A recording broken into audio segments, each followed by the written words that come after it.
तो हेलो दोस्तों, स्वागत है आप सभी का आज की इस वीडियो में। देखिए, आज की वीडियो में आपका बहुत बहुत स्वागत है।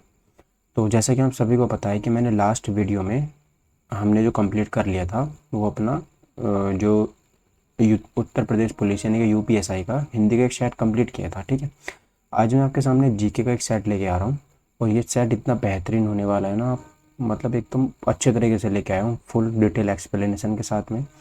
और इसमें हम पूरी तरीके से जो चीज़ें हैं वो डिस्कस करेंगे। ठीक है, तो चलिए बिना देरी किए अपने सेट को शुरू करते हैं। अगर कहीं आपको लगता है ना फ़ॉन्ट थोड़ा छोटा है तो आप उसको ना मुझे कमेंट करके बता देना, मैं फ़ॉन्ट का साइज़ इंक्रीज़ कर दूंगा। ठीक है, तो क्योंकि मैंने वीडियो थोड़ी देखी थी प्ले करके, तो पीडीएफ जो मैं बनवाता हूँ मैं उसमें फ़ॉन्ट का साइज़ थोड़ा सा इंक्रीज़ करवा दूंगा। ठीक है, तो सबसे पहला क्वेश्चन आपके सामने पता है क्या है कि इंटरपोल का मुख्यालय कहाँ स्थित है। तो अब आपको पता होना चाहिए कि जो मुख्यालय है आपको बहुत इंपॉर्टेंट है, जो याद होनी चाहिए, है ना, क्योंकि मुख्यालय से बेस हाँ इंपॉर्टेंट जो हमारे मुख्यालय होते हैं उनसे क्वेश्चन बन जाता है एग्जाम में। तो इसमें जो हमसे पूछा है इन्होंने वो पूछा है इंटरपोल का मुख्यालय। ठीक है, तो इंटरपोल का मुख्यालय के बारे में मुझे पता होना चाहिए कि कहाँ पर है। तो देखो देखो अब गाइस इंटरपोल की बात करेंगे। अच्छा, सबसे पहले हम जान लो इंटरपोल होता क्या है। तो इंटरपोल होता है गाइस जो अंतर्राष्ट्रीय लेवल पर पुलिस होती है ना, उसको हम यहाँ पे इंटरपोल बोलते हैं। ठीक है, अच्छा, इंटरपोल उसको बोलते हैं। अच्छा, इसका मुख्यालय कहाँ पे है सर? तो लियोन्स में इसका मुख्यालय हो जाता है। ठीक है, कहाँ पे हो जाता है? लियोन्स में। अच्छा, लियोन्स कहाँ पे है? तो गाइस पेरिस के पास में एक जगह पड़ती है। कहाँ पर? जो पेरिस के पास में एक जगह है वहाँ पर ये लियोन्स में इसका मुख्यालय हो जाता है। ठीक है दोस्तों, चलिए। अच्छा अच्छा, इसका काम क्या होता है मैंने आपको बता दिया कि जो मेरे ऐसे अपराधी होते हैं ना जो रेड कॉर्नर के पास पार होते हैं। ठीक है, रेड कॉर्नर क्या होता है? जो किसी भी, मान लीजिए भारत में कांड किया उन्होंने और आउट ऑफ मतलब इंडिया हो गए, बाहर चले गए, तो उनको पकड़ने का जो काम करती है वो इंटरपोल ही करती है। ठीक है, चलिए, तो ये हो गया हमारा आज का क्वेश्चन। तो याद रखिएगा गाइज, अब आपको पता है आपका होमवर्क क्या है। आपको बताना लंदन में किसका मुख्यालय है। ठीक है, और जो ब्रुसेल्स है यहाँ पर किसका मुख्यालय हो जाता है। ठीक है दोस्तों, चलिए अगला क्वेश्चन देखते हैं गाइस। क्वेश्चन नंबर सेकंड, स्वच्छ भारत मिशन किस लिए है, मतलब स्वच्छ भारत जो है वो किस लिए यहाँ पर हो जाता है। क्या मोटिव है स्वच्छ भारत मिशन का? तो मशहूर हस्तियों से सड़कों की सफाई कराने का? ये तो बिल्कुल भी नहीं हो सकता। क्या अमिताभ बच्चन से सड़कों की सफाई करवाएंगे? नहीं। स्वच्छ भारत उपकार लगाने और राजस्व अर्जित करने के लिए? स्वच्छ भारत मिशन से हम कोई भी राजस्व अर्जित नहीं करते, कोई भी टैक्स हम नहीं लेते। अपशिष्ट पदार्थों का निपटान करने के लिए? अच्छा, भारत को स्वच्छ एवं स्वस्थ बनाने के लिए, तो इसका आंसर डी वाला बिल्कुल सही होगा। ठीक है, भारत को स्वच्छ एवं साफ सुथरा बनाने के लिए हमारा ये उद्देश्य हो जाता है। ठीक है, चलिए। अच्छा, इस मिशन की शुरुआत कब हुई थी? तो इस मिशन की शुरुआत याद रखेंगे गाइज, 2 अक्टूबर 2014 को इसकी शुरुआत हुई थी। जिस दिन हमारी गांधी जयंती मनाई जाती है उस दिन इसकी शुरुआत यहाँ पे हो जाती है। इसका जो लाभ है वो बेसिकली क्या होगा, जो कचरे का प्रबंधन हम करते हैं, ठीक है, उससे हमें निपटारा मिलेगा। आप इस समय देख भी सकते हो कई प्रकार की हमारी मुहिम चलाई हुई हैं।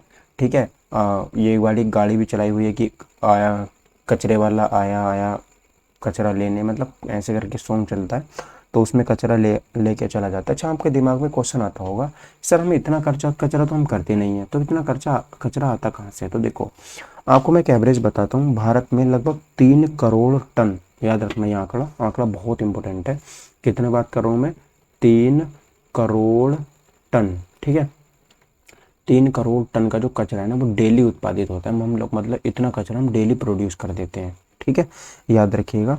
और अगर वो अच्छे से प्रबंधन हमने उसका नहीं किया तो गाइस ये डेली बढ़ता रहेगा, 3 करोड़ से 6 करोड़, 9 करोड़। ठीक है, ऐसे बढ़ता रहेगा। और इससे क्या होगा, हमारे जो स्वास्थ्य है उस पर पूरा बुरा प्रभाव पड़ेगा। हमारे आसपास की नदियाँ पूरी की पूरी प्रदूषित हो जाएंगी, हमारे जल स्रोतों में कमी आ जाएगी, पीने का जल नहीं बचेगा। ठीक है, तो इन सब चीज़ों से हमें बहुत ज़्यादा नुकसान हो जाएगा। चलिए अगला क्वेश्चन बताएंगे, हाइड्रोजन, हीलियम और अन्य आयनित गैसों के तारों के बीच धूल के बादल को क्या कहते हैं? जो गैस होती है उसके बीच में एक बादल बन जाता है, उस बादल को क्या बोलते हैं? सुपरनोवा बोलते हैं, ब्लैक होल बोलते हैं, आकाशगंगा। तो भाई उसको हम यहाँ पे बोल देते हैं, क्या बोलते हैं? नेबुला। ठीक है, इसका बी ऑप्शन बिल्कुल सही यहाँ पे हो जाएगा। तो nebula is the right answer of this question. ठीक है, अच्छा, कई सबसे पहले अगर मैं बात करता हूँ, जो यहाँ पर पृथ्वी की उत्पत्ति के बारे में सबसे पहले सिद्धांत दिया था वो किसने दिया था? 1755 ईस्वी में। किसने दिया था गाइज? यहाँ पे जो हम पढ़ते हैं ना, कांट ने दिया था, इमैनुअल कांट ने। सबसे पहले पृथ्वी की उत्पत्ति कैसे हुई थी, इमैनुअल कांट ने हमें ये बताया था। अच्छा, यहाँ पर एक ऑप्शन है सुपरनोवा। नेबुला मैंने आपको बता दिया, गैसों के बीच में जो बादल बनते हैं उसे नेबुला बोलते हैं। अब मुझे बताओ सुपरनोवा किसे बोलते हैं, व्हाट इज सुपरनोवा। तो सुपरनोवा क्या होता है, देखो अगर कोई तारा है, अगर कोई तारा है मान लीजिए, ठीक है, कोई तारा है और उस तारे का जो द्रव्यमान है, मतलब जो एम है, जो मास है, वो ज़्यादा हो जाए सूर्य के ताप से, मतलब जो सन का द्रव्यमान है उसका जो एम है वो कम रह जाए और उस तारे का एम ज़्यादा हो जाए, तो उस कंडीशन को सुपरनोवा बोलते हैं। ठीक है, बात समझ में आ गई। चलिए, अच्छा यहाँ पर बात करते हैं ब्लैक होल के बारे में। तो देखो ब्लैक होल के बारे में आपको एक छोटी सी चीज़ बता देता हूँ। ब्लैक होल बेसिकली होता क्या है, तो इसका संबंध है चंद्र रे से। किसका है, चंद्र रे से इसका संबंध यहाँ पे हो जाता है, याद रखेंगे। अच्छा, चंद्रशेखर, ब्लैक होल की बात करें तो चंद्र रे का मतलब चंद्रशेखर से यहाँ पे हो जाता है। इसके लिए मतलब जो मैं बात कर रहा हूँ ना, ब्लैक होल के लिए चंद्रशेखर को नोबेल पुरस्कार भी मिल चुका है। उन्होंने ब्लैक होल की खोज करी थी ना, 1983 में उनको नोबेल पुरस्कार भी मिल चुका है, याद रखेंगे ये बात। ठीक है, चलिए आगे बढ़ते हैं। भारत में मीठे पानी की सबसे बड़ी झील कौन सी है, भारत में मीठे पानी की सबसे बड़ी झील कौन सी है, ये आपको मुझे बताना है। ठीक है, तो कई बात कर रहे हैं भारत की, तो सबको पता है जो वुलर झील है भारत की सबसे बड़ी मीठे पानी की झील हो जाती है। ठीक, याद रखेंगे आप लोग।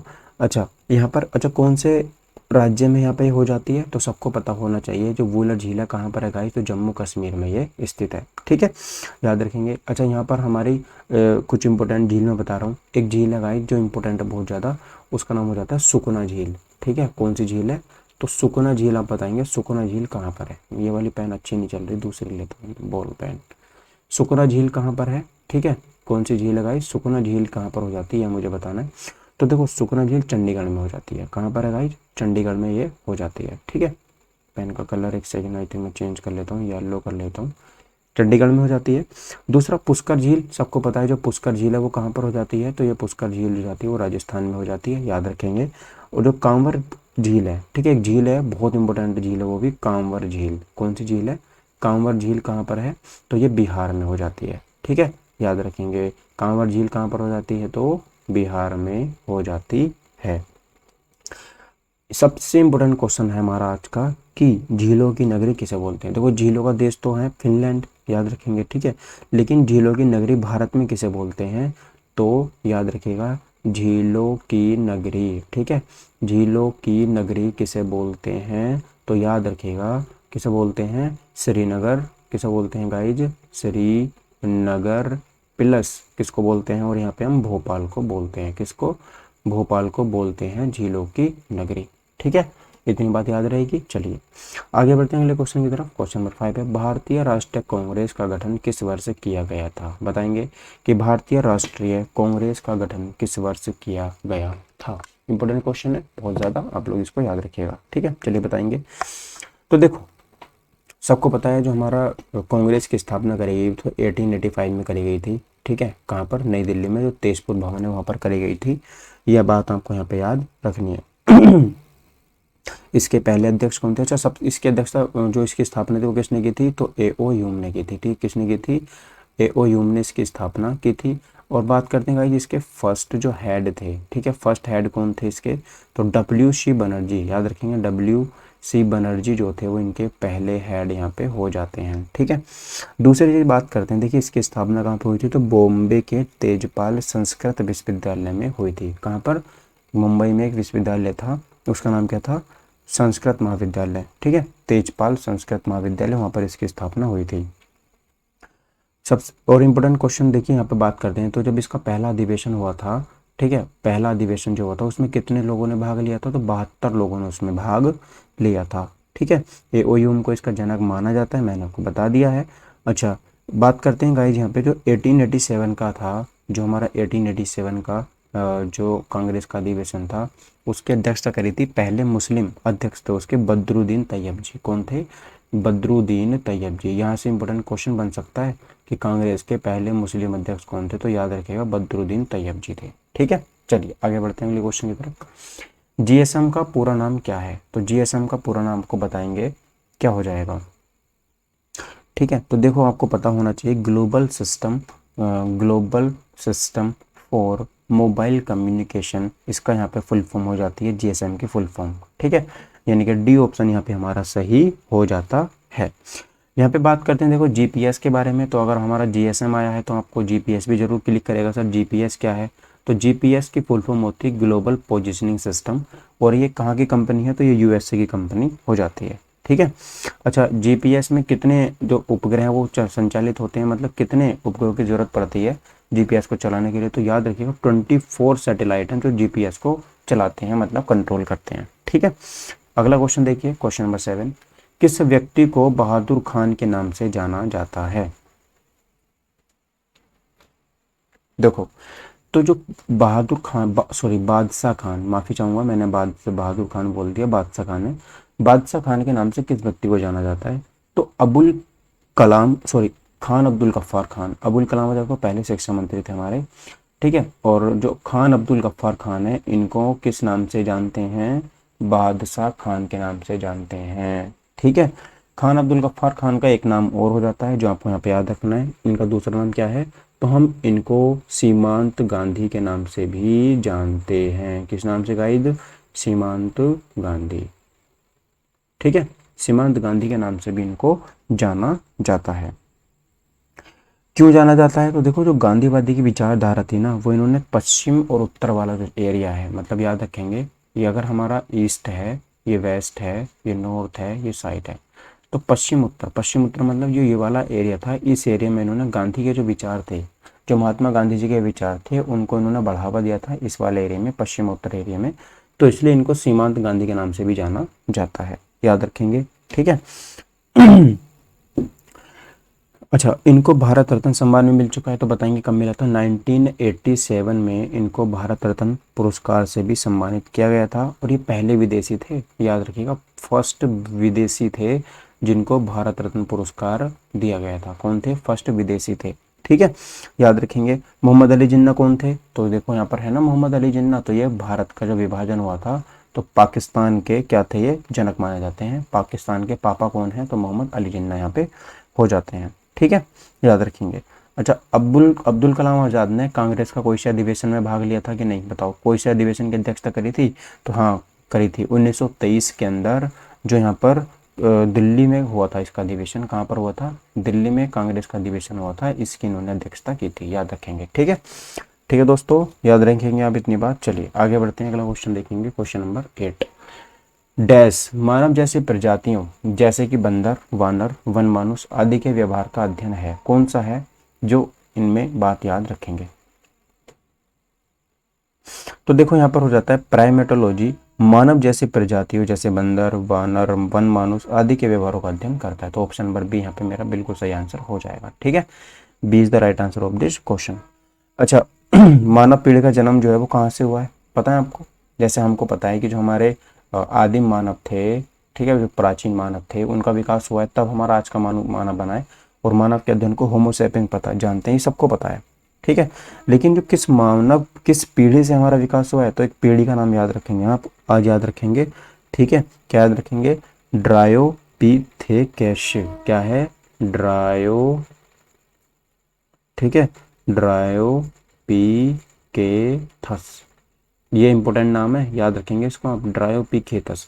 इस, ठीक है, इस पीढ़ी से हमारा आज का मानव बना है। क्या बना है? आज का मानव बना है, ठीक है। ये हमारी पीढ़ी है, ये हमारी पीढ़ी का नाम है, जो हमारे आज के मानव है ना, इन पीढ़ी का नाम यहाँ पे हो जाता है। अच्छा, जो हमारे वो बात करेंगे वर्तमान मानव के पूर्वज जो थे। अच्छा, हमारे सबके पूर्वज होते हैं ना, तो उन पूर्वज का नाम क्या था? बता सकता कोई? पूर्वज का नाम क्या था? पूर्वज का नाम कोई बता दे तो मान जाऊं मैं। कोई बता दे कि हमारे जो हम जो आज हैं, उस समय हमारे पूर्वज हुआ करते थे, उन पूर्वज का नाम क्या था? कोई बता दे तो मैं मान जाऊं, ठीक है। तो याद रखेंगे, थाल से याद रखेंगे। क्या नाम याद रखना आपको यहाँ पे? नियंडर, क्या नाम याद था? नियंडर थाल, ठीक है, ये बात आपको याद रखनी, नियंडर थाल उनको बोला जाता था, ठीक है। चलिए, अच्छा चलिए, यहाँ से अगर मानव की बात हो रही है तो ये भी बता दीजिए, हम जब हमारे जो पूर्वज थे वो क्या थे? वो खड़े होकर नहीं चल पाते थे, ठीक है। वो पहले मतलब रैंग रैंग के चलते थे, मतलब खड़े नहीं हो पाते थे प्रॉपर तरीके से। जब उन्होंने खड़े होकर चलना शुरू कर दिया, तब उनका नाम क्या था? तो उनका नाम था उस समय पर इरेक्ट। क्या नाम था? इरेक्ट मानव था। क्या नाम था गाइज? इरेक्ट मानव, याद रखेंगे, इरेक्ट मानव उनका नाम यहाँ पे हो जाता है, ठीक है। तो यहाँ पर याद रखेंगे जो हमारी प्राचीन पीढ़ी है उसका नाम क्या था, ड्रायोपिथिकस। हमारे पूर्वजों का नाम क्या था, नियंडरथाल था। और इरेक्ट मानव क्या हो जाएगा हमारा, ये खड़े होकर चलने वाले यहाँ पर हो जाते हैं। ठीक है, चलिए। और आज के मानव को तो आपको पता है होमो सैपियन बोलते हैं। अगला क्वेश्चन बताएंगे, लकड़ी के खंडों पर जानवरों के चमड़े से पारंपरिक रूप से बनाए जाने वाले शंक्वाकार कोनिकल तंबू को क्या कहा जाता है। तो सबको पता है चमड़े के होते हैं और कहाँ पर बनाए जाते हैं, वो यहाँ पे याद रखेंगे। जो क्रोनिकल तंबू होता है इसे बोलते हैं इग्लू। क्या बोलते हैं, इग्लू बोला जाता है। ठीक है, और इसमें क्या यूज करते हैं हम, जानवरों का चमड़ा इसमें हम यूज करते हैं, याद रखिएगा। ठीक है, चलिए अगली बताएंगे आप लोग। अगला क्वेश्चन का आंसर, हवा से नमी के अवशोषण की प्रक्रिया क्या कहलाती है। हवा से नमी के अवशोषण की प्रक्रिया को क्या बोला जाता है। ठीक है,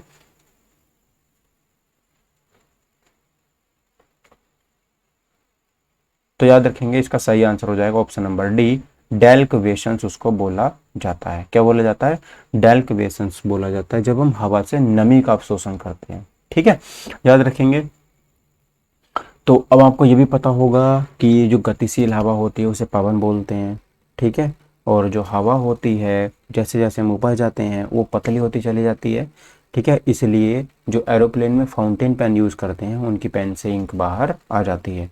फिर आपको अगर हवा की बात हुई तो आपको ये भी पता होगा जब वो गुब्बारा हम नीचे फैलाते हैं वो ऊपर जाके चौड़ा होता जाता है और चौड़ा होते होते होते वो फूट जाता है। क्यों, क्योंकि जैसे जैसे हम ऊपर जाते हैं हवा का जो प्रेशर है वो थिन होता चला जाता है, कम होता चला जाता है, जिससे एयर जो होती है हमारी वो जो प्रेशर कम हो गया तो गुब्बारा बाहर की तरफ फैलता है, और जब गुब्बारा बाहर की तरफ फैलता है तो उसका फूट जाता है, फट जाता है। ठीक है, याद रखेंगे आप इतनी बात को। चलिए सर आगे बढ़ते हैं अगले क्वेश्चन की तरफ।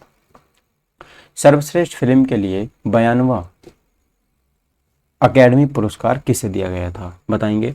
अकेडमी पुरस्कार किसे दिया गया था सर्वश्रेष्ठ फिल्म के लिए 92, मतलब 92 की बात कर रहे हैं हम यहाँ पे।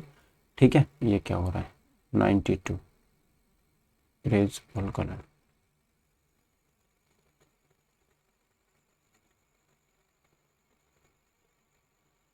चलिए देखिए 92 हम, ये मेरा तो है नहीं,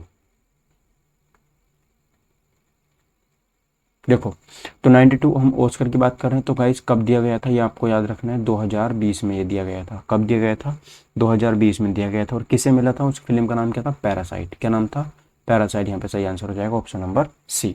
ठीक है, इसके निर्देशक कौन थे, बताएंगे। इसके निर्देशक कोई बता सकते हैं, बोंग जून हो। क्या नाम, इसके निर्देशक कौन थे, तो बोंग जून हो। लिख देता हूँ मैं, बोंग, गाइस अभी राइटिंग थोड़ा सही नहीं आ रहा है मेरा, बोंग जून हो। ठीक है, ये इसके क्या हो जाते हैं, निर्देशक हो जाते हैं। ठीक है, ये और ये किस लेवल का होता है, तो गाइस ये फिल्म फेयर के लेवल का होता है, याद रखिएगा। और अंतर्राष्ट्रीय फिल्म उत्सव की शुरुआत कब से हुई थी, तो अंतर्राष्ट्रीय फिल्म उत्सव की शुरुआत 1952 से हुई थी। ये बात आपको यहाँ पे याद रखनी है कि अंतर्राष्ट्रीय फिल्म उत्सव की शुरुआत 1952 से होती है। ठीक है, चलिए आगे बढ़ते हैं। क्वेश्चन नंबर 12, डैश ने भारत के कार्यवाहक प्रधानमंत्री के रूप में 2 बार काम किया है। ठीक है, 2 बार प्रधानमंत्री बने हैं वो। और गाइस चुने एक भी बार नहीं गए, दोनों बार किसी न किसी की डेथ ही हुई है तब वो यहाँ पर बने हैं। तो उनका नाम क्या था, ऐसे प्रधानमंत्री थे गुलजारी लाल नंदा। क्या नाम था उनका, गुलजारी लाल नंदा। ये बने तो 2 बार हैं, कितनी बार बने हैं गाइज, बने तो ये 2 बार हैं, लेकिन दोनों बार ही पहले पंडित जवाहरलाल नेहरू की 1962 में डेथ हो गई तब इनको बना दिया गया। ठीक है, फिर जो हमारे लाल बहादुर शास्त्री थे, ताश का समझौता हुआ था पाकिस्तान में, वहाँ चले गए थे तब इनको बना दिया। तो दोनों बार इन्हीं को उनके मरने के उपरांत प्रधानमंत्री बनाया गया था, और एक कार्यवाहक प्रधानमंत्री थे। ठीक है, 1962 में पंडित जवाहरलाल नेहरू जो थे हमारे पहले प्रधानमंत्री, उनकी डेथ हुई थी। और 1966 में जो हमारे कौन थे, लाल बहादुर शास्त्री जी थे। ठीक है, याद रहेंगे आप इतनी बात। चलिए, अच्छा ऐसे कौन से प्रधानमंत्री हैं जिनकी उनके पद पर रहते हुए हत्या कर दी गई थी, बताइए। पहले प्रधानमंत्री तो वो हो जाती हैं मैडम जी हमारी, कौन, इंदिरा इंदिरा गांधी। कौन हो जाती हैं, इंदिरा गांधी। इनकी पद पर रहते हुए मृत्यु कर दी गई थी, हत्या कर दी गई थी, मतलब। ठीक है, हत्या कर दी गई थी इनकी, ये बात आपको यहाँ पे याद रखनी है। ठीक है दोस्तों, चलिए सर आगे बढ़ जाए हम थोड़ा सा, आगे बढ़ते हैं। देखिए भारत में पहला बैंक कौन सा था, बताएंगे। क्वेश्चन नंबर 13 है, भारत में पहला बैंक कौन सा था। आप इसका आंसर बताओ। इतने एक सेकंड में थोड़ा सा गाइस यहाँ पे पेन जो है वो ऐड कर लेता हूँ। एक्चुअली क्या है ना कि पेन ये मेरा अच्छे से चल नहीं पा रहा। आप आंसर बताओ।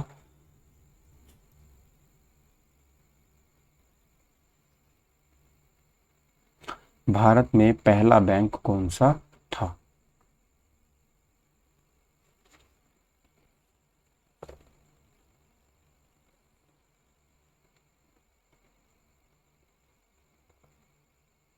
चलिए बताएंगे। भारत में पहला बैंक जो था वो कौन सा था। ठीक है, चलिए आ चुका है मेरा पेन। इस पे थोड़ा सा मैं अच्छा लिख पाऊंगा।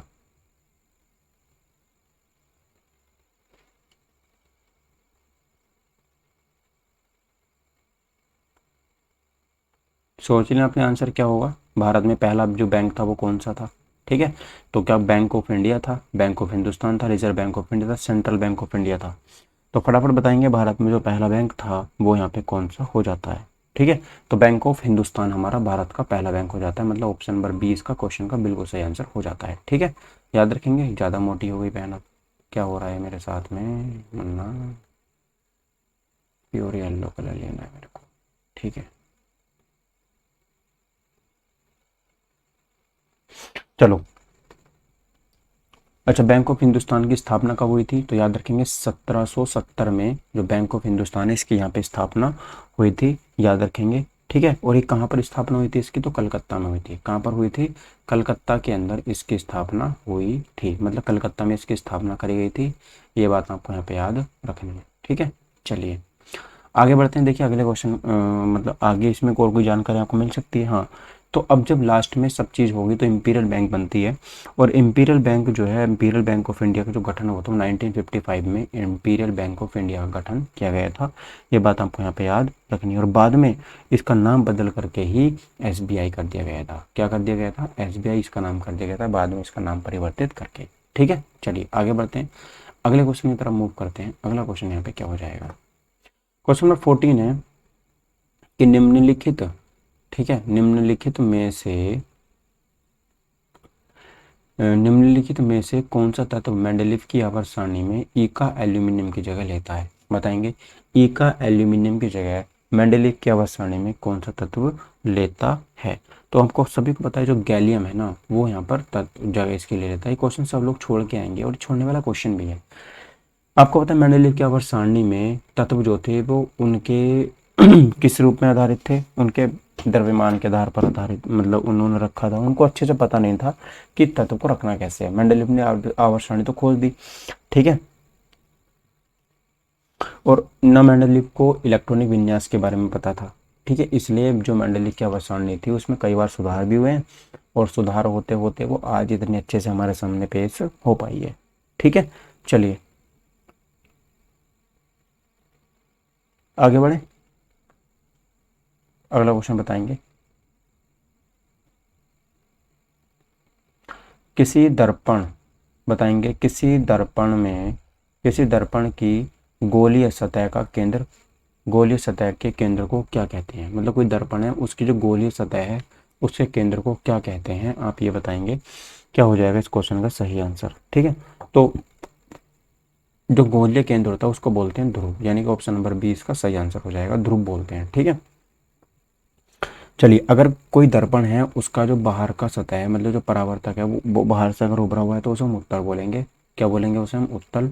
और अगर अंदर की तरफ है तो उसे बोल देंगे अवतल। दोनों को याद रखेंगे। ठीक है, क्या बोलेंगे, उसे हम अवतल बोल देंगे। बात समझ में आ रही है आपको, आ रही है बात समझ में। चलिए अगला क्वेश्चन देखते हैं। ज़्यादा हम लोग डिस्कस कर नहीं रहे, हमें तो सिर्फ प्रीवियस ईयर क्वेश्चन से मतलब है। ठीक है, जो हम यहाँ पे बखूबी कर रहे हैं। अगला क्वेश्चन बताएंगे, प्रकाश की गति अधिकतम निम्न में से किस माध्यम में होती है। प्रकाश की गति निम्नलिखित अधिकतम निम्न में से किस माध्यम में होती है। तो सबको पता है। देखिए, हवा में होती है, जी नहीं। कांच में होती है, जी नहीं। पानी में होती है, जी नहीं।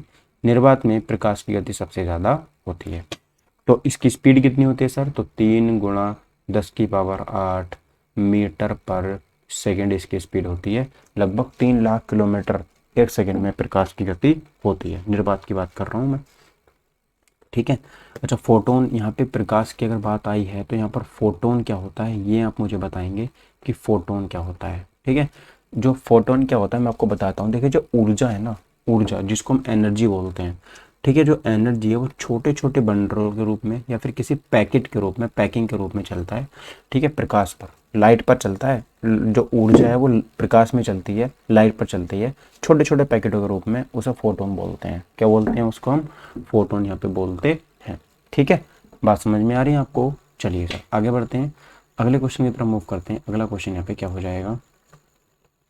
ब्रिटिश सरकार ने रोलेट एक्ट, ब्रिटिश सरकार ने रोलेट एक्ट कब पारित किया था? इस अधिनियम में बिना मुकदमे के राजनीतिक नजरबंदी की अनुमति दी गई थी, ये भी आपको यहाँ पे बताना है। तो ब्रिटिश सरकार ने रोलेट एक्ट 1919 में पारित किया था। 1921 में किया था? नहीं। 1922 में नहीं। 1920 में नहीं। 1919 में किया था, ठीक है। 1920 में क्या हुआ था बताएंगे? असहयोग। 1922 में क्या हुआ था? चोरी चोरा हुई थी, ठीक है। चलिए बताएंगे। 1924 में बेलगांव अधिवेशन हुआ था जो कि गांधी जी ने उसकी अध्यक्षता की थी, याद रखेंगे, ठीक है। रोलेट एक्ट में बताया क्या होता था? इसमें बिना मुकदमा बताए किसी को भी गिरफ्तार यहाँ पे कर लिया जाता था। महात्मा गांधी ने इसे कहा है काला कानून। क्या कहा है इसको महात्मा गांधी जी ने? तो इसको गांधी जी ने कहा है काला कानून, ठीक है, कि ये क्या था? भारतीयों के लिए काला कानून था, याद रखेंगे इस बात को, ठीक है। अगला क्वेश्चन बताएंगे, देखिए, आसमान की ओर फेंका गया पत्थर, ठीक है, आसमान की ओर फेंका गया पत्थर पृथ्वी की ओर वापस क्यों आता है? बताएंगे पृथ्वी की ओर वापस क्यों आता है?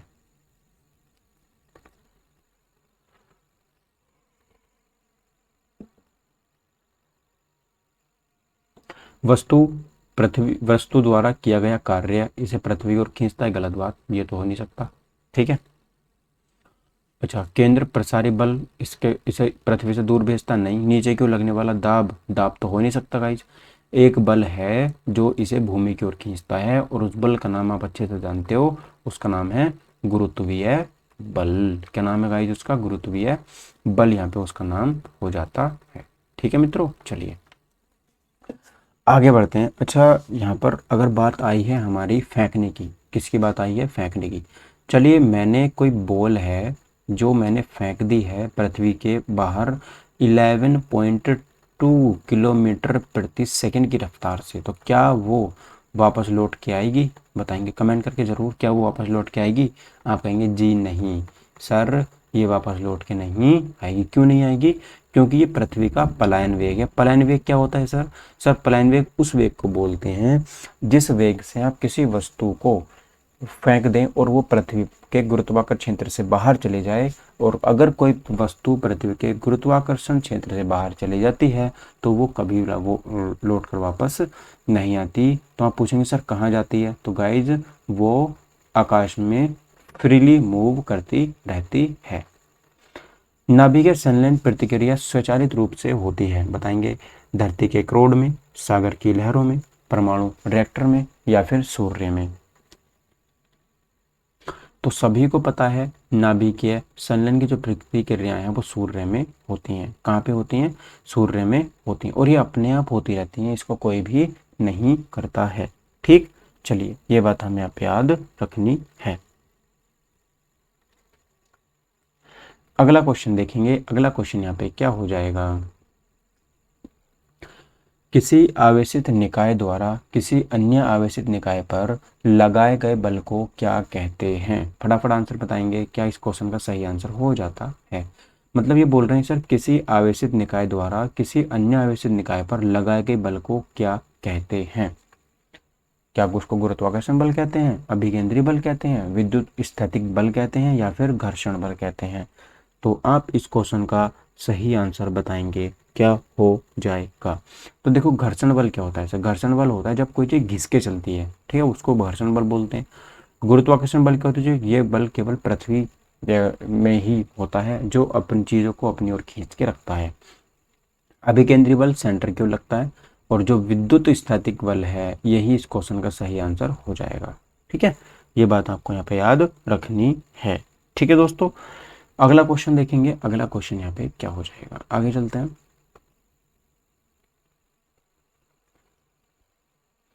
ऊष्मक्षेपी अभिक्रिया वह अभिक्रिया होती हैं जिसमें, बताएंगे, इंपॉर्टेंट क्वेश्चन है, आप सभी को पता है इंपॉर्टेंट क्वेश्चन ये हो जाता है, ठीक है।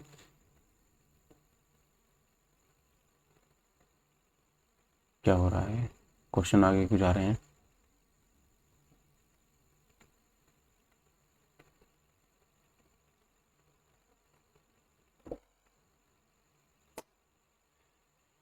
कौन से क्वेश्चन पे था मैं।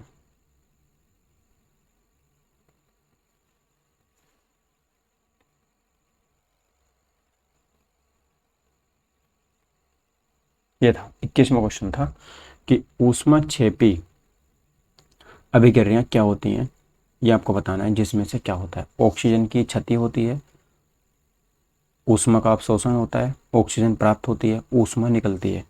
तो बताएंगे ऊष्मक्षेपी अभिक्रिया क्या होती है, ठीक है, जिससे ऊष्मा निकलती है उसे हम बोलते हैं ऊष्मा क्षेपी अभिक्रिया, उसको बोला जाता है। एक अभिक्रिया और होती है ऊष्मा शोषी अभिक्रिया, उसके बारे में बताएंगे कोई, कि ऊष्मा शोषी अभिक्रिया किसे बोलते हैं, ठीक है। चलिए अगला क्वेश्चन बताएंगे आप लोग, अगला क्वेश्चन यहाँ पे क्या हो जाएगा। ई का सिलिकॉन को डैश के रूप में जाना जाता है, देखिए ई का फिर से आ गया, ई का सिलिकॉन को डैश के रूप में जाना जाता है, ये आप मुझे यहाँ पे बताएंगे कमेंट करके क्या हो जाएगा। ई का सिलिकॉन को डैश के रूप में जाना जाता है, सिलिकॉन, गैलियम, एल्यूमिनियम या फिर जर्मेनियम। तो ए का सिलिकॉन को जर्मेनियम के रूप में जाना जाता है, इसका ऑप्शन नंबर डी बिल्कुल सही आंसर यहाँ पे हो जाता है, ठीक है। अच्छा, यहाँ पे जर्मेनियम प्लस सिलिकॉन से क्वेश्चन याद रखेंगे, जर्मेनियम प्लस सिलिकॉन, इन दोनों में अर्धचालक का गुण होता है, क्या होता है, इनमें दोनों में अर्धचालक का गुण होता है। ये बात आपको यहाँ पे याद रखनी ज़रूरी है, क्योंकि यहाँ से क्वेश्चन बन सकता है, ठीक है। अर्धचालक, ठीक है, चलिए आगे बढ़ते हैं।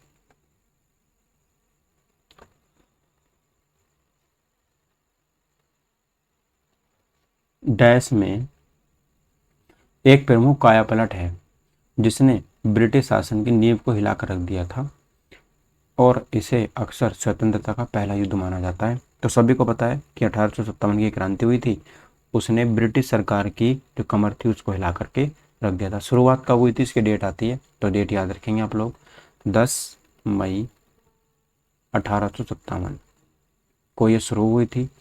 क्यों हुई थी, तो जो क्यों हुई थी, क्योंकि ये क्या कर रहे थे, चर्बी, सुअर की चर्बी युक्त कर रहे थे, गाय और सुअर की चर्बी यूज कर रहे थे कारतूस में। तो ये सैनिक विद्रोह था। वीडी सावरकर ने इसको भारत का पहला स्वतंत्रता संग्राम कहा है, याद रखेंगे, ठीक है। क्वेश्चन नंबर 24 के बारे में बताएंगे आप लोग, क्या होगा यहाँ पे सही आंसर, देखिए, कि निर्वाचक मंडल जो भारत के राष्ट्रपति का चुनाव करता है और उसका गठन करता है, संसद और राज्य विधानसभाओं के निर्वाचित सदस्य होते हैं, पूर्व राष्ट्रपति, राज्यपाल, संसद के प्रमुख। बताएंगे इसका सही आंसर क्या होगा, ठीक है। निर्वाचन मंडल जो भारत के राष्ट्रपति का चुनाव करता है, डैश का इसका गठन कौन करता है, निर्वाचन मंडल का गठन कौन करता है।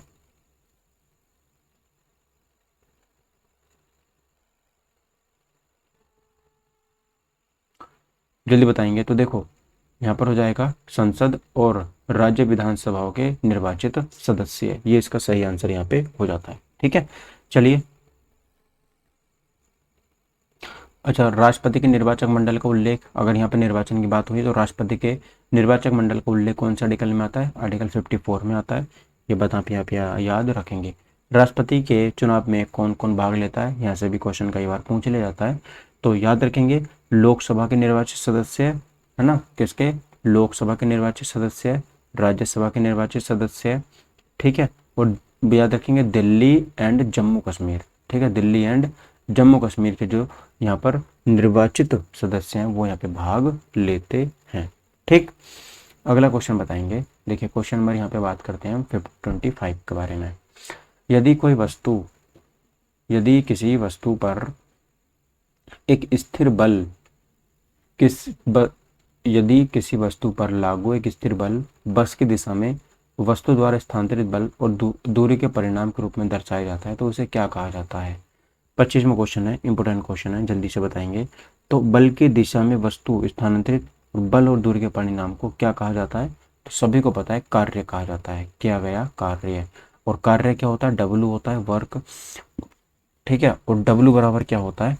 तो डब्लू बराबर होता है guys F into D. F into D यहाँ पे होता है कार्य बराबर। ठीक है, ये बात आप यहाँ पे याद रखेंगे कि कार्य बराबर क्या होता है? F into D. एफ क्या होता है यहाँ पर? तो एफ जो होता है यहाँ पर बल होता है, और डी क्या होता है? तो डी यहाँ पर विस्थापन होता है। ठीक है, विस्थापन होता है, याद रखेंगे। ठीक, चलिए, बात याद रहेगी, याद रहेगी। चलिए,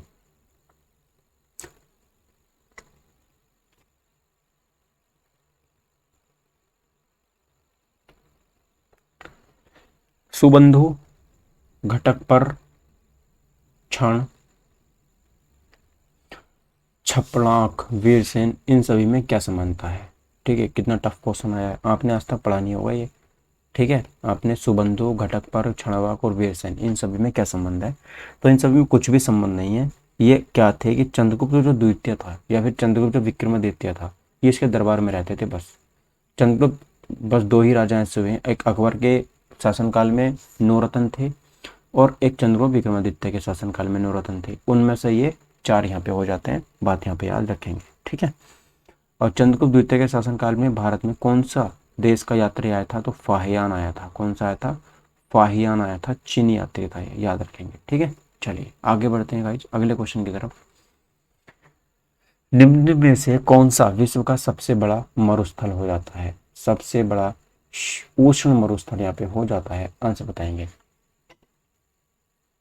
विश्व का सबसे बड़ा उष्ण मरुस्थल कौन सा है? तो सभी को पता है यहाँ पे कि जो सहारा मरुस्थल है वो विश्व का सबसे बड़ा उष्ण मरुस्थल हो जाता है। कौन से देश में है? तो आप सभी को ये पता होगा कि ये अफ्रीका देश में स्थित है। किस देश में है? अफ्रीका देश में ये स्थित है। ठीक है, बात करते हैं कालाहारी मरुस्थल की। तो कालाहारी मरुस्थल कहाँ पे हो जाता है? तो ये बोत्सवाना में है। कहाँ पर है ये? बोत्सवाना में। ठीक है, बोत्सवाना एक कंट्री है, वहाँ पर ये हो जाता है। अटाकामा मरुस्थल कहाँ पर है? तो अटाकामा मरुस्थल चिली में ये हो जाता है, साउथ अमेरिका का एक देश है। और थार मरुस्थल कहाँ पर है? तो थार मरुस्थल भारत, कहाँ पर है? भारत के, कहाँ पर है गाइस? तो ये हो जाता है, थार मरुस्थल कहाँ पर हो जाता है? भारत के वेस्ट में ये स्थित है। कहाँ पर है? भारत के वेस्ट में ये स्थित हो जाता है। ठीक, आगे बढ़ते हैं। दिल्ली के लाल किले में मोती मस्जिद का निर्माण किसने कराया था? दिल्ली में लाल किले में मोती मस्जिद का निर्माण किसने कराया था? तो याद रखेंगे, दिल्ली का लाल किले में जो करवाया था, औरंगजेब ने करवाया था मोती मस्जिद का निर्माण। ठीक है, मुगल काल में तीन मोती मस्जिद का निर्माण करवाया गया था। पहली तो थी, ये थी लाल किले में मोती मस्जिद, दूसरी थी लाहौर की मोती मस्जिद, और तीसरी थी आगरा की मोती मस्जिद। तो जो लाहौर की मोती मस्जिद थी, कहाँ की गाइज? लाहौर की जो मोती मस्जिद थी उसका निर्माण करवाया था जहांगीर ने। किसने करवाया था? जहांगीर ने। ठीक है, और जो आगरा की मोती मस्जिद है उसका निर्माण किसने करवाया था? तो याद रखेंगे, शाहजहां ने उसका निर्माण करवाया था। कहाँ, किसने? शाहजहां ने। ठीक है, चलिए, तो लाल किले में मोती मस्जिद का निर्माण औरंगजेब ने करवाया, लाहौर में मोती मस्जिद का निर्माण जहांगीर ने करवाया, आगरा में मोती मस्जिद का निर्माण शाहजहां ने करवाया था। ठीक है दोस्तों, चलिए अगले क्वेश्चन की तरफ मूव यहाँ पे आप कर लेते हैं। पुनर्गठित योजना आयोग का नया नाम क्या है? सभी को पता है सर, योजना आयोग का नया नाम नीति आयोग हो जाता है। इसकी फुल फॉर्म क्या हो जाती है? तो national institution for transforming India. ठीक है, नेशनल इंस्टीट्यूशन, याद लिख लेंगे NATI, नेशनल। ठीक है, national institution, national institution, institution, ठीक है, फॉर ट्रांसफॉर्मिंग, ये आती है, याद रखेंगे, ट्रांसफॉर्मिंग इंडिया। गाइज मुझे लिखने, इस पर भी लिखा नहीं जा रहा, पैड पे थोड़ी प्रैक्टिस नहीं है मुझे। ठीक है, तो ये हो जाएगा यहाँ पे NITI, नीति आयोग। ठीक है, याद रखेंगे।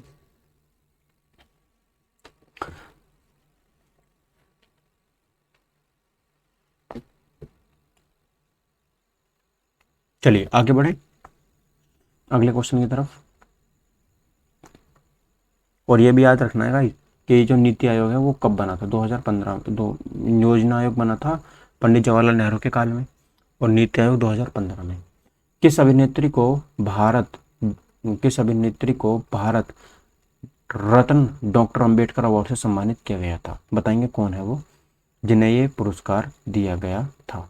ठीक है, तो इसका सही आंसर है ऋचा चड्ढा को यह पुरस्कार दिया गया था। इंपॉर्टेंट क्वेश्चन है, याद रखेंगे। ठीक है, चलिए आगे बढ़ते हैं। निम्न स्थलाकृतियों में भ्रंशन द्वारा होता है, जो भ्रंश घाटियां बनती हैं वो कैसे बनती हैं? तो कैसे बनती हैं गाइज? भ्रंशन द्वारा होता है।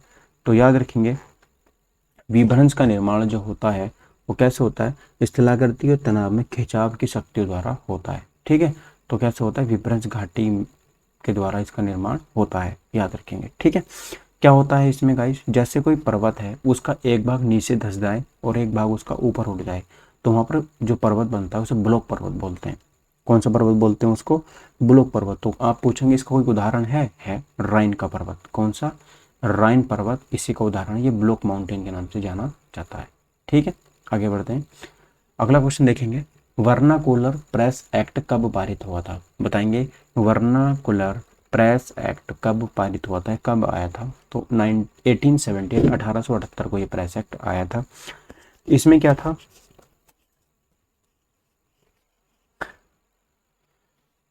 बताएंगे क्या था इसके अंदर? तो ये समाचार पत्रों को यहाँ पर क्या था, कंट्रोल करना चाहता था। जो इंडिया के समाचार पत्र हैं वो कुछ भी लिख दे रहे थे ना, तो उन पे कंट्रोल करने के लिए आया था ये। 1878 में आया था। ठीक है, और जैसे इसने बैन भी किया, जैसे हमारा एक फेमस अखबार चलता था सोम प्रकाश, सोम प्रकाश अखबार को इसने क्या कर दिया? बैन कर दिया। मतलब अभी सोम प्रकाश अखबार बैन नहीं होगा। एक सहचर है, सोम प्रकाश था, ठीक है, सहचर था। उस समय के बहुत पॉपुलर अखबार हुआ करते थे ये। इन अखबारों को वर्नाकुलर प्रेस एक्ट ने बैन कर दिया था। निम्नलिखित में से कौन सा यहाँ पे गलत हो जाता है? जल्दी से आंसर बताएंगे। क्वेश्चन नंबर 33 का। भरतनाट्यम तमिलनाडु का है, कथकली कर्नाटक गलत, कथकली केरल का है, ये गलत है। उड़ीसी उड़ीसा का है, कुचिपुड़ी आंध्र प्रदेश का, भरतनाट्यम तमिलनाडु का, बिल्कुल सही है। बी ऑप्शन यहाँ पे बिल्कुल यहाँ पे गलत हो जाता है, याद रखें। कथकली केरल का है, और एक और हो जाता है इसका मोहिनी अट्टम। ठीक है, कौन सा? मोहिनी अट्टम यहाँ पे हो जाता है। ठीक है, याद रखेंगे। अच्छा, यहाँ पे मैं आपसे कुछ पूछना चाहता हूँ, कथकली से संबंधित कुछ नाम बता दो जरा, याद हो तो आपको।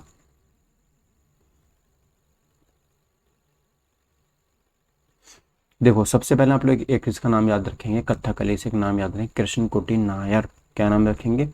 कृष्णन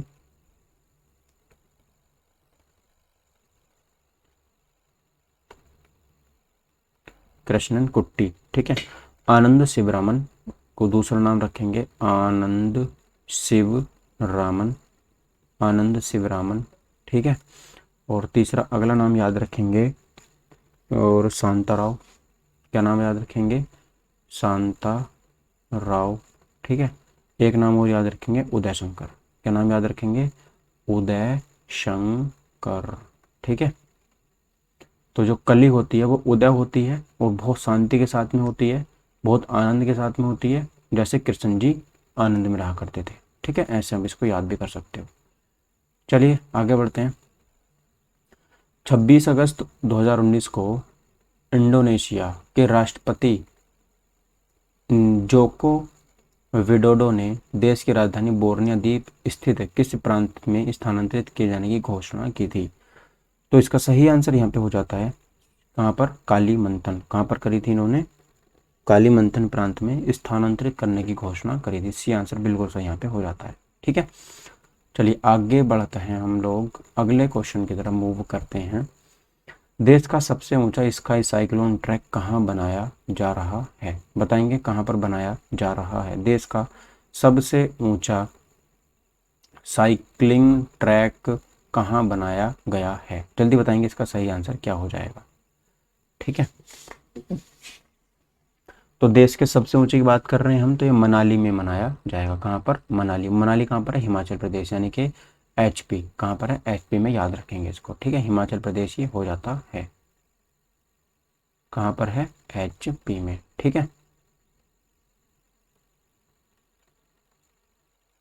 ठीक है दोस्तों, एच 1 सेकेंड, कलर मैंने कौन सा ले लिया? वाइट 2। ठीक है, चलिए मनाली इसका सही आंसर हो जाएगा। अगला क्वेश्चन देखते हैं। हाल ही में डंपा बाघ अभ्यारण्य को क्लाउडेड लेपर्ड्स के अध्ययन स्थल के रूप में चुना गया, यह कहाँ स्थित है? बताएंगे। जो मेरा क्लाउडेड लेपर्ड अध्ययन के लिए चुना गया है डंपा बाघ अभ्यारण्य, कौन सा? डंपा बाघ अभ्यारण्य कहाँ है और किस राज्य में हो जाता है? तो जो डंपा बाघ अभ्यारण्य है वो कहाँ पर है? मिजोरम में हो जाता है। कहाँ पर हो जाता है? मिजोरम में। ऑप्शन नंबर सी इसका बिल्कुल सही आंसर हो जाएगा। अगला क्वेश्चन बताएंगे, महिला समानता दिवस कब मनाया जाता है? महिला समानता दिवस कब मनाया जाता है? तो 26 अगस्त को महिला सम्मान दिवस मनाया जाता है, ठीक है। बात याद रखेंगे। और ये पहली बार कब मनाया गया था? तो 1971 में मनाया गया था, याद रखेंगे। 1971 में ये पहली बार मनाया गया था। अगला क्वेश्चन बताएंगे, देखिए अगला क्वेश्चन क्या हो जाएगा। किस कंपनी ने BCCI अंतर्राष्ट्रीय और घरेलू मैचों के लिए प्रायोजिक अधिकार बरकरार रखा है? कौन सी कंपनी है वो? तो याद रखेंगे इसका सही आंसर हो जाएगा ऑप्शन नंबर ए, हुंडई। कौन सी कंपनी है? हुंडई यहाँ पे हो जाएगा। तीन तरफ से मध्य प्रदेश से घिरा उत्तर प्रदेश का जिला निम्न में से कौन सा है? जो तीन तरफ से घिरा हुआ है मध्य प्रदेश से, ठीक है। तो यहाँ पर याद रखेंगे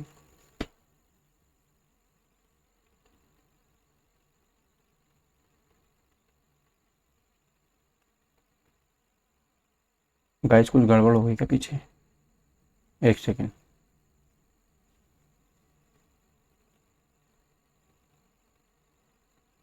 डंपा बाघ अभ्यारण्य कहाँ पे बताया मैंने आपको? मिजोरम में है, ठीक है। और महिला समानता दिवस 26 अगस्त को मनाया जाता है, ठीक है। उसके बाद है हमारा BCCI वाला आ गया, ठीक है।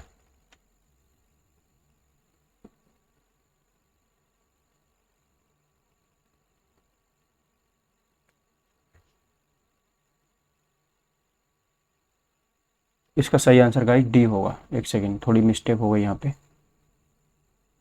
एज ऑल कलर, इनमें से कोई नहीं, ठीक है, इनमें से कोई नहीं। तो यहाँ पर इसका सही आंसर हो जाएगा पेटीएम के पास है। किसके पास है? पेटीएम। याद रखेंगे क्या नाम है? पेटीएम, ठीक है, पेटीएम के पास है। चलिए आगे बढ़ते हैं।